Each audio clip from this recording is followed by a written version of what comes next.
Hi, today I wanted to talk about the Soviet Union after World War II. As we talk more about the Cold War, I wanted to make sure you understand the difference in terminology. The countries in red are what is called the Soviet Union. So these are provinces that are totally dominated, run out of the Soviet Union, considered part of the country. Not that they were willing to be part of the country, but they are.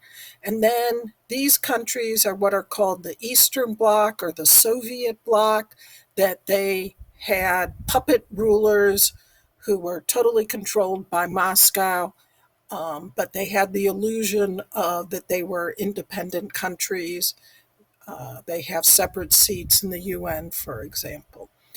After the war, there's this terrible story of how the Soviets treated Soviet soldiers who had been captured by the Germans. And the thinking was that no true Soviet soldier would allow himself to be captured. He would fight to the death. And so they were regarded as traitors. So these poor soldiers who had been years in Nazi prisoner war camps were then taken out and marched to Soviet gulags, where a lot of them, millions, died, or were finally let go after Khrushchev comes to power. Stalin continues his poisonous and paranoid and evil leadership of the country. Near the end of his life, he had this paranoid idea that doctors were out to kill him, especially Jewish doctors. So he had lots of leading doctors arrested and sent to the gulags, which meant when he fell sick, there weren't good doctors to take care of him. He finally dies in 1953. And by the way, if you want to see a movie and you have access to getting it, it came out a couple years ago. The Death of Stalin is hilarious. It's got some bad language in it, but you guys are old enough for that. And it really is a funny movie. And it also has a feeling of accuracy about what it was like there when Stalin died.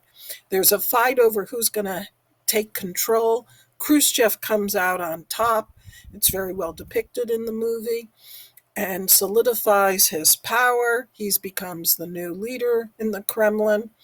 And here is Stalin lying, his body that they preserved, and here on Red Square, this is where Lenin and Stalin's bodies were resting and people could come to see them. And it's not till 1961 that Khrushchev has Stalin's body taken out and buried elsewhere in an obscure spot. And now all it says here is Lenin, where here it says both of them. You could see people burning pictures of Stalin and pulling down statues. Khrushchev was regarded as a new type of leader. And he gives the speech that you guys read about in your book, or you read the excerpt of his secret speech. And what I was hoping you guys would get from this is you would see what he did do in the speech and what he didn't do.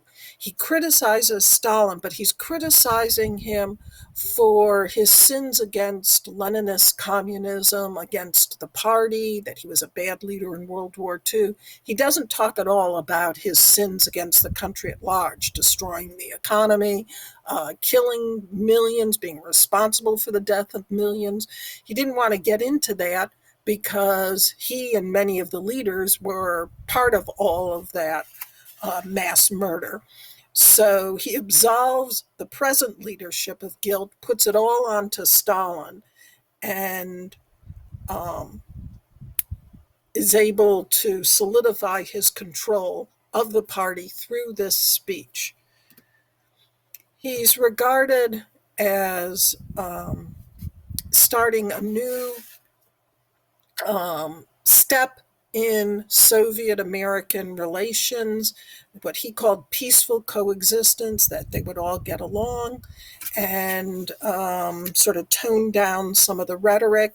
And as part of that, he and Eisenhower meet in Geneva in 1955, and They don't really agree on anything, but they make nice with each other. He's going to come later to the US to visit. Um, and sometimes they refer to the spirit of Geneva. His speech against Stalin had leaked right away, and so it was well known in the West and throughout the Soviet bloc, and it led people to think, well, maybe he would ease up control of those countries. And so the Hungarians staged a revolt, protesting that they wanted more democracy and more reform. Their leader was a guy named Imre Nagy. Um, Unfortunately for them, they staged their revolt at the exact time that the Suez Canal crisis was going on. And so the eyes of the world were all on Egypt. Eisenhower was focused on Egypt. He wasn't paying much attention to this Hungarian revolt, even though they were had felt that they had American support because Americans had been broadcasting through Radio Europe into the Eastern Bloc to encourage resistance. But when they stage this revolt, the Americans don't do anything. Khrushchev puts it down pretty brutally. Nagy goes and hides out in the Yugoslav embassy, which gave him asylum, and then they encourage him to come out so that they can negotiate. And when he does, he's arrested. He's sent off to prison where he will die. After Hungary gained its independence in 1989, they erected this statue that I really like. Here is Nagy, and he's on this bridge, and he's looking sort of forlornly or longingly towards the Hungarian parliament. It's a thought of what could have been. Okay, Khrushchev is known for this period that's called the thaw, where there was loosening up on cultural standards. Not totally. And we really see this in 1958 when Boris Pasternak's great novel, Dr. Zhivago, which had come out in 1956. Pasternak gets the Nobel Prize for Literature, but Khrushchev won't let him go to receive the prize. They felt that the book, which covers the period of the revolution and the Civil War, was depicting the chaos of the Civil War in a way that wasn't friendly enough to the Soviets and the Red Army, and depicted the horrors of the war. And so he couldn't get his Nobel Prize, and he was kicked out of the Writers' Union, which you needed to be a member of in order to publish. So Pasternak, who's regarded as the greatest poet of Russian poetry in the 20th century, was not allowed to write for the rest of his life, and he died a few years later.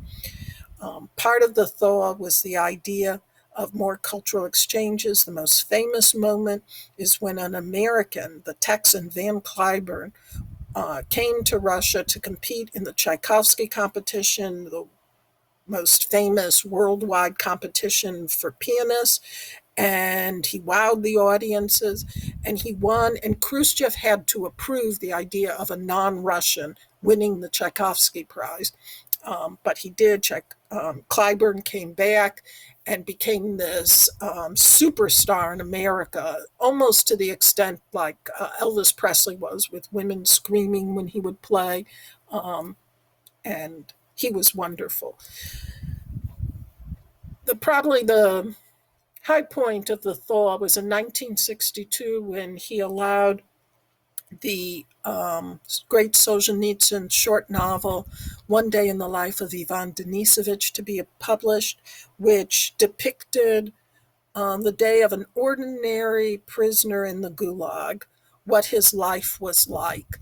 And so the fact that he would allow a novel written by someone who had been in the gulags, who had been critical of the gulags, critical of the Soviets, write this novel depicting the sad little life that this man leads, really was regarded as a watershed moment in publishing. And it could only have happened with Khrushchev's approval. He also allowed for an art display of what was called degenerate art, because the Soviets didn't approve of modern art. They thought all art should be Soviet realism to glorify communism and the party. Um, and Khrushchev went to this display. He saw this painting and some others, and he criticized them as works daubed by a donkey's tail, but he allowed it to go on. There was one sculptor there that he really didn't like, Neizvyesny, and he criticized him as disfiguring the faces of Soviet people. So I always think it's very ironic that when Khrushchev died, they had Neizvyesny make the monument on his grave. Okay, in foreign policy, you guys probably remember some of this from American history, the U-2 incident where an American spy plane was shot down over the Soviet Union. At first, Eisenhower denied that we were doing this, and then Khrushchev could go, aha, you deny this, and here is the wreckage of the plane, and guess what?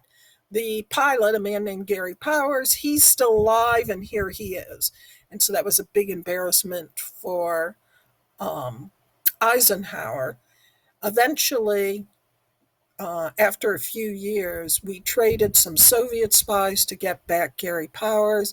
Tom Hanks did a movie a while back called Bridge of Spies. That's another one you can search out from this time period. Khrushchev didn't have much respect for Kennedy. He had met him in Vienna in 1961 and thought he was just this young, lightweight intellectual, but didn't have the character and the strength of will of Truman or Eisenhower. And so that's why he allowed the East Germans to go ahead and build the Berlin Wall. They'd been asking to, because what was happening is Eastern Bloc people were coming to East Berlin and then going over into West Berlin and seeking asylum there. And so one night they just started building this wall, and Kennedy didn't stop them.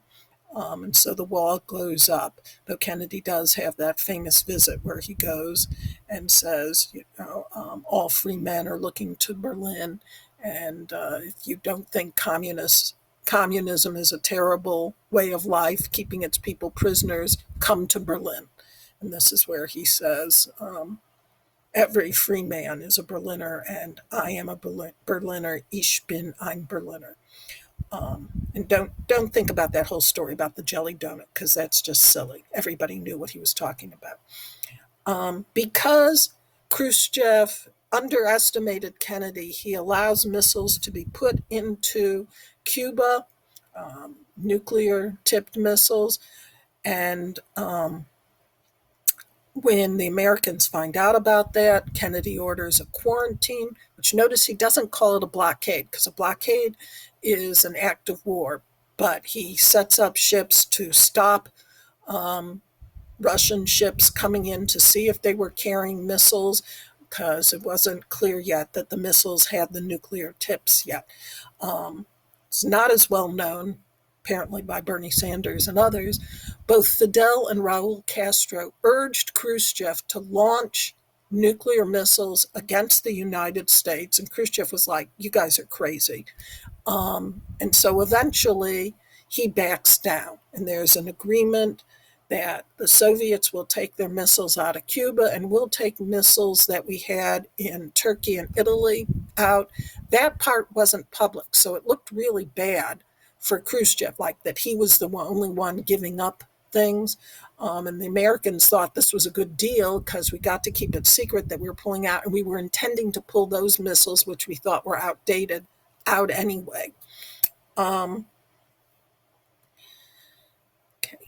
This whole event scared Khrushchev, and a year later, he and Kennedy conclude the first agreement between the Soviet Union and the U.S. to have some sort of limit on this mutually assured destruction. And this is the Test Ban Treaty. You need to test new missiles to see if they work, and they said, we won't test them anymore, which would slow down